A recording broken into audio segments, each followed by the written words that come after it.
What's going on, my people? Hope everybody's enjoying their weekend. I'm filming this on a Sunday.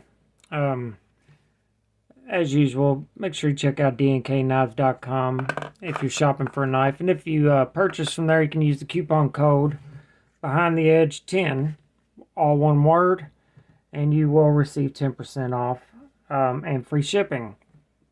Don Farmer's a great guy. The owner, he does a lot for the community and absolutely does a lot for my channel.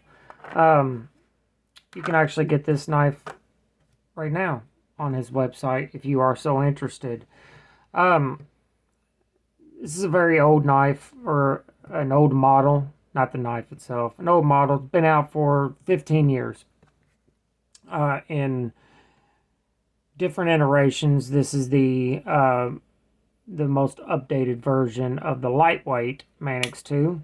And the reason I'm doing this video, well, one, I was thinking about Evergreen knives that, stand the test of time.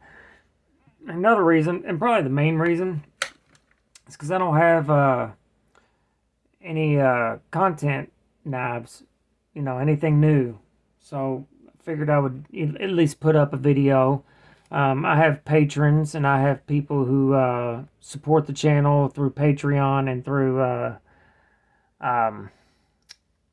membership, and so I feel obligated sometimes, as I should, to put up content, because I consider them, they're basically paying customers. I know they're doing it out of their own free will to support me and the channel, which is very, very awesome.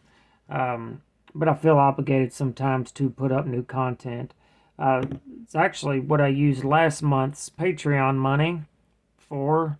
I make about $100 a month on Patreon and on YouTube. Not a lot, but this knife is not very expensive. It's $158. So I want to thank you guys, the ones who do support the channel. Very, very nice of you, and important for this channel to even continue. So I do appreciate that very much. If you do want to support the channel in any way, there's a link to Patreon down below in the description, or you can just join the membership, whichever is easiest for you, or you can just watch. Either way, appreciate it. So the Manix 2 is a Spyderco knife that has been around for a very long time.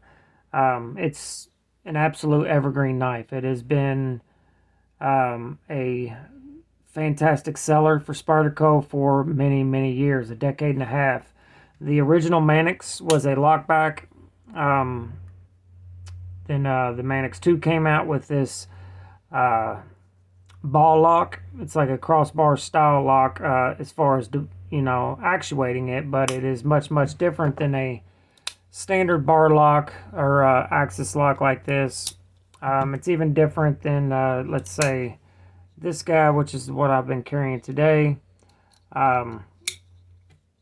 It is just very strong, and in my opinion much better than either of those. It has a ball bearing that slides into a groove that's in the tang of this blade, and it locks in, and it is quite strong, and it's awesome as far as that goes. It's not my favorite, just like any other axis style or ram lock. The disengagement is my biggest issue with it. A lot of times it can also have a really lazy detent. That's not the case with this one at all, or this style lock. It's great. This is also the lightweight version, made of basically plastic handles. It's FRCP or FRN or whatever you want to call it. I'm sure somebody in the comments will tell me the exact makeup of it and what it's exactly called, because I get corrected all the time, which is fine, whatever. So it is quite lightweight, but still very, very strong. In my opinion, it feels better than Gravery, which is Benchmade's plastic that they use. It's the same stuff that's used on this Spyderco. It works fine. It makes it lightweight. It is strong enough. I do prefer, obviously, the G10 model with the pocketed liners and all that good stuff, but you know, it's not a must. And at least now you could take these apart. You used to not be able to take them apart. They had rivets instead of screws, which was, you know, kind of silly and very, very outdated. So they have stopped doing that, thankfully. This one does have the wire pocket clip, which again is not my favorite, but it works fine. And you can get a lynch clip like this one to put on this if you want, which I will eventually do. They also make scales, aftermarket scales for this knife, titanium, micarta, aluminum, you know, different stuff to make this knife more, you know, to your liking. It'll definitely make it a little more robust, I think, even though it's really fine. It is on phosphor bronze washers. Yeah, I think that's all the basics I got down. It has a leaf-shaped blade, which Spyderco is very well known for. It is full flat grind, but they do have older models that have saber grind. They do have some that are serrated or partial serrated, and it comes in just about every steel you can ever think of. It has been made in that steel. Not all of them, but quite a few. And to me, that's Spyderco's biggest bonus, is they will make the same knife in just about every steel that you can imagine, which I think is really awesome. This particular one's in 15V. That's the whole reason I bought the knife, is to have another knife in 15V like this one. I use this one basically every day at work. I love this knife. It's quite good. I don't know what that is on it. It's gonna drive me nuts now. Anyway, PD1, which is kind of like crew wear. It's also fantastic steel. So I do love that they dabble in just about any steel that you can think of. M4, M390, they have them all.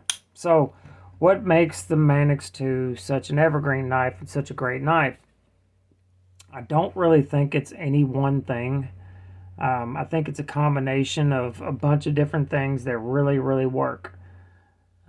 This is one of the best one-and-done knives ever. If you just need one pocket knife and you don't care about collecting and you just need one, and that's all you need, this one would be great. It has phosphor bronze washers. You don't have to worry about taking it apart to clean out the bearings. You don't really have to worry about the lock, even though it does have a coil spring. I've never heard of any of them breaking, but that's, you know, I'm sure they have, but I've never heard of them. Super comfortable. Even the G10 model was fairly lightweight, not a big deal. Yeah, it's a great knife. The tall, full flat grind gives you lots of life on the blade, even after, you know, many dozens of sharpenings, it'll still work just fine. So, I think it just appeals to a ton of knife enthusiasts, but it also appeals just to the average human being that just wants a pocket knife. I do not foresee this knife ever being discontinued. I'm sure one day, you know, down the road, 75 years from now, they'll quit making it. But I don't know. I don't know why they would, because, you know, it still sells and it still is really, really good. Now, there's a few Spydercos that are evergreen knives that I consider evergreen knives. I don't have any of those. The Paramilitary 2, the Para 3, the Delica, and the Endura are all knives that have been around for at least a decade. Maybe not the Para 3, but it's pushing a decade if it hasn't.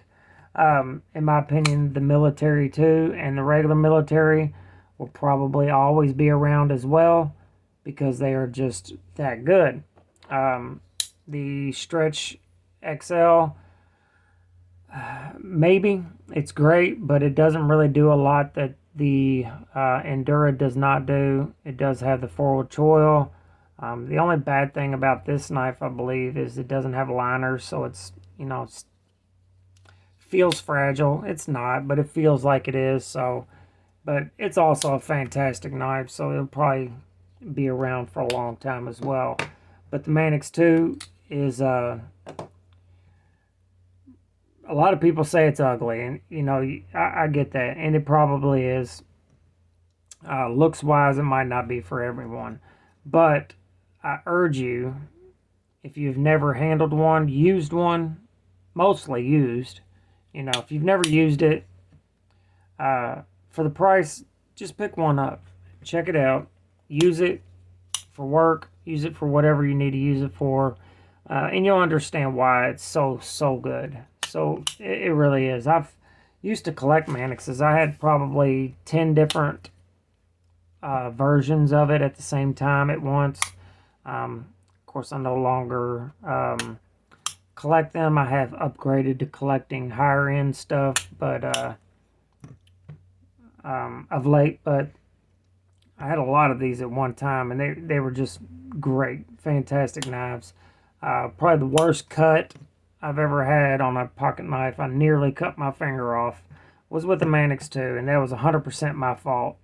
But yeah, great work knife, great all-around EDC knife. I hate using that term anymore because it's just so diluted.